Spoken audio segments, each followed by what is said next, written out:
महेश दादा, त्याचबरोबर त्यांच्या सुविध पत्नी शिंदेताई आणि गटविक्षण अधिकारी विभूती मॅडम या सर्वांचं या कट्ट्यातर्फे स्वागत करतो। थोडक्यात मी सांगतो की हा साहित्य कट्टा का निर्माण केला गेलेला आहे, हा आपल्या गावासाठी आणि आपल्या पंचक्रोशीसाठी काहीतरी करावं म्हणून हा छोटासा प्रयत्न आहे की ह्या सर्वांच्या सहभागामुळे माझे बंधुत्व प्रेमित्र दत्ता केंद्रे, जीवन सर्वोदयी, प्रतापदादा गाडगे, रंजना सानप, शिमा मुरुंगळे, कुंदा कांबळे, आमचा खटाव तालुका साहित्य कट्टा। आणि या कट्ट्यामध्ये जे तुम्ही पुस्तकात कवी लेखक यांच्या ज्या कविता वाचता, लेखन करता, ह्या सर्व लेखकांचं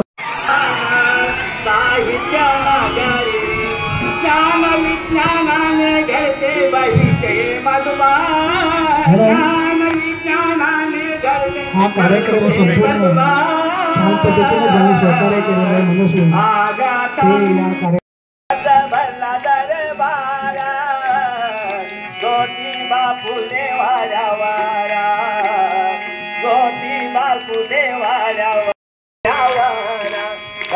दरबार ज्योतिबा फुले वाड्यावर खटाव तालुक्याचा साहित्यिक कथावारी, कवी लेखक लेखन करतात सारे।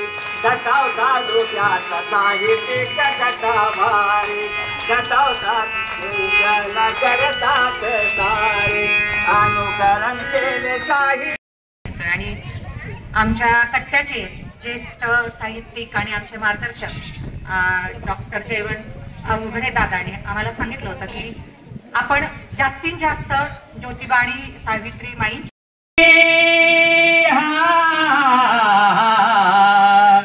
महाराष्ट्र खान मर्दाची, मर्द महिलाची, समाजसेवकांची, दीनदलितांचा उद्धार करण्यास सावित्रीबाई फुले आली जन्मास।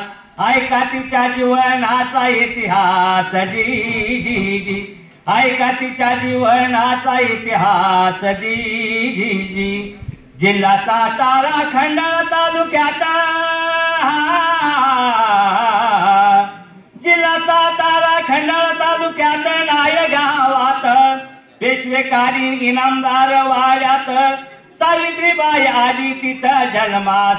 पिता खंडोजी नेवसे घराण्यात, उणीव कसलीच नव्हती प्रपंचात, रूपवान सावित्री होती घराण्यात जी जी जी। सती जाणे चाल पूर्वीची, सती जाणे चाल पूर्वीची, स्त्री होती गुलाम पुरुषाची, बालविवाह केस कापण्याची प्रथा होती मानहानीची, वर्ण भेद जाती भेदाची, महिलांना किंमत कवडीची, स्त्री जणू उपभोगाची, मानत होती जात पुरुषांची। अशा वेळी सावित्रीबाई प्रकाशली ज्योत जी जी जी। स्त्रियांना नव्हते शिक्षण,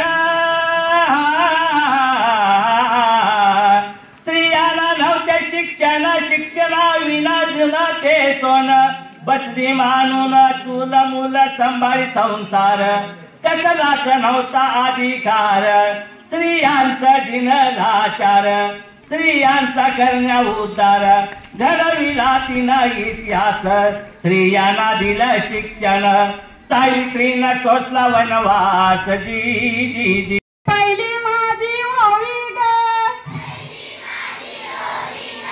सावित्रीच्या बुद्धीला, स्त्रियांच्या शिक्षणाचा पाया तू घातला,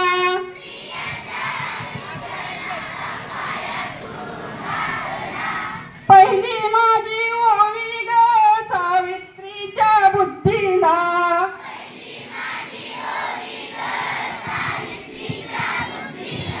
स्त्रियांच्या शिक्षणाचा पाया तू घातला,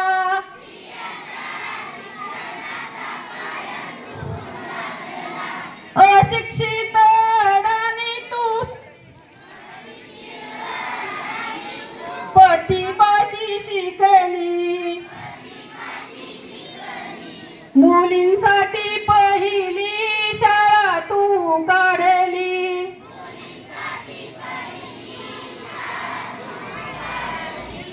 दुसरी ओवी गायली, दुसरी ओवी गायली, तुझ्या धैर्याला दगड गोटे खाऊनी चालवली तू शाळा,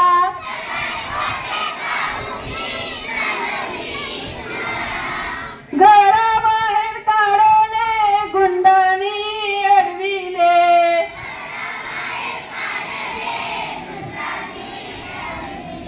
धीराने तोंड दिले सगळ्या त्रासाला,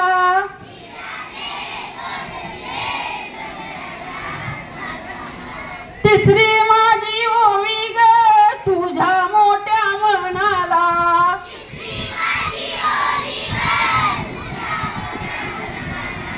फसलेल्या विधवेचा सांभाळ तू केला,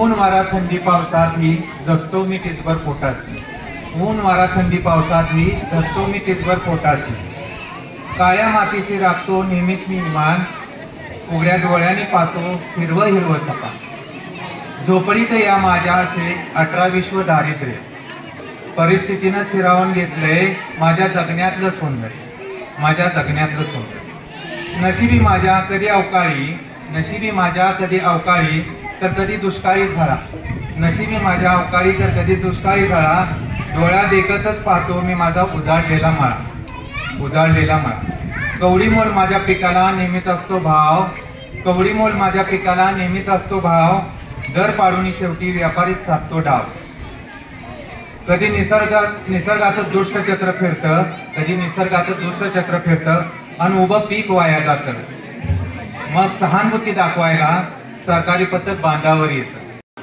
मला एक गोष्ट यातून सांगायची आहे की कुठलंही काम असो, कुठलंही कार्य असो, एखादा माणूस ज्यावेळी करत असतो त्यावेळी भक्कम साथ असते त्या एखाद्या स्त्रीची.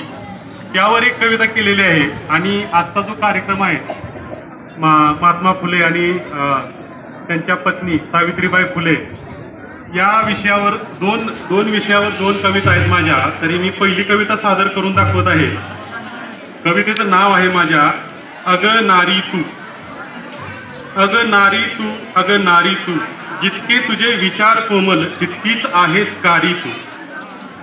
शिक्षा प्रभू रामाला झाली पण सोबत वनवास भोगलास तू. ज्यांनी घडवले स्वराज्य सारे त्या शिवरायाला घडवलेस तू. अग नारी तू, अग नारी तू, जितके तुझे विचार कोमल तितकीच आहेस कारी तू. राज्य अबाधित राखण्यासाठी तारा म्हणून चमकलीस तू. पुण्यश्लोक पदवी तुझी, न्यायदानातलं अजरामर नाव तू. अग नारी तू, अग नारी तू, जितके तुझे विचार कोमल तितकीच आहेस कारी तू. अखेरवर लढा देत राहिलीस ती झाशीची रणरागिणी तू. ज्यांनी शिक्षणाचं द्वार खोललं त्या फुल्यांच्या पाठीशी उभी होतीस तू. अग नारी तू, अग नारी तू, जितके तुझे विचार कोमल तितकीच आहेस कारी तू. पुरुष प्रधान संस्कृतीच्या देशात महिला पंतप्रधान होतीस तू. आदिवासी खोऱ्यात वाढून सुद्धा महिला राष्ट्रपती होतीस तू. अग नारी तू, अग नारी तू, जितके तुझे विचार कोमल तितकीच आहेस कारी तू. भारतावर झालेल्या हल्ल्याचं सडेतोड उत्तर दिलंस तू. घराघरात प्रत्येक पुरुषाच्या पाठीशी खंबीर उभी आहेस तू. अग नारी तू, अग नारी तू, जितके तुझे विचार कोमल तितकीच आहेस कारी तू. ही एक कविता झाली आणि आता मी दुसरी कविता तुमच्यासमोर सादर करून दाखवत आहे. त्या कवितेचं शीर्षक आहे ज्ञानज्योती सावित्रीची. ज्ञानज्योती सावित्रीची. तेव्हाही देशात पुरुषप्रधान संस्कृतीच होती. तेव्हाही देशात पुरुषप्रधान संस्कृतीच होती आणि स्त्रियांना तर शिकायला मुभाच नव्हती. स्त्रियांचं काम फक्त चूल आणि मूल इतकंच असायचं. स्त्रियांचं काम फक्त चूल आणि मूल इतकंच असायचं. त्याहून पुढं म्हणजे गुराव शेतात गडून जायचं. ज्योती व सावित्रीनं उघडलं स्त्री शिक्षणाचं द्वार. ज्योती व सावित्रीनं उघडलं स्त्री शिक्षणाचं द्वार. म्हणून तर कळालं या जगाला स्त्री शिक्षणाचं सार. गरज ओळखून भविष्याची रोवली मेड शिक्षणाची. गरज ओळखून भविष्याची रोवली मेड शिक्षणाची. चूल व मुलात गुंतलेल्या स्त्रीला भर घातली ज्ञानाची. तेव्हा लावलेल्या रोपट्याचा आज महाकाय वृक्ष झाला. तेव्हा लावलेल्या रोपट्याचा आज महाकाय वृक्ष झाला. म्हणून आज पुरुषांसोबत महिलांनाही मान मिळू लागला. मुली शिकू लागल्या आणि प्रगती दिसायला लागली. मुली शिकू लागल्या आणि प्रगती दिसायला लागली. आणि आजच्या युगात हरेक हुद्द्यावर महिला येऊ लागली. ज्यांनी उचलला स्त्री शिक्षणाचा विडा ते ज्योतिराव व सावित्री. ज्यांनी उचलला स्त्री शिक्षणाचा विडा ते ज्योतिराव व सावित्री. त्यांच्या धडाकेबाज निर्णयामुळे सक्षम आहे आजची स्त्री. विरोध झुगारून अनेकांचा दिला वसा स्त्री शिक्षणाचा. विरोध झुगारून अनेकांचा दिला वसा स्त्री शिक्षणाचा. त्यामुळेच तर फुटली मुक्या व अबोल स्त्रीला वाचा. आज कुठलं असं क्षेत्र नाही. आज कुठलं असं क्षेत्र नाही की त्या क्षेत्रात महिला आघाडीवर नाही. आज कुठलं असं क्षेत्र नाही की त्या क्षेत्रात महिला आघाडीवर नाही. हे सारं श्रेय फक्त आणि फक्त फुले दाम्पत्यांना जाईल. फुले दाम्पत्यांना जाईल. जय हिंद, जय महाराष्ट्र. मी अगदी रेटा देऊन सांगत असतो की महात्मा फुले यांनीच खऱ्या अर्थानं खूप मोठं कार्य केलंय आणि त्यांच्या नावानेच शिक्षण दिन साजरा करावा असं आमचं मत आहे. हे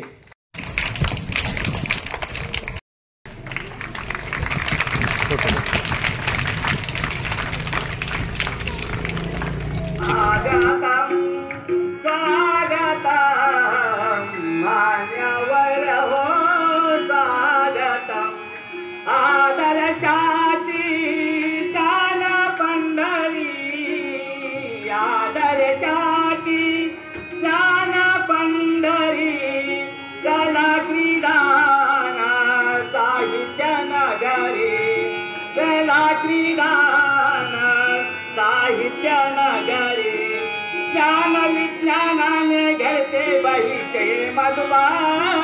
ज्ञान विज्ञानाने घडते मनुष्य बंधुबा. आगातम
कंटेम्पररी म्हणजे नक्की काय असतं?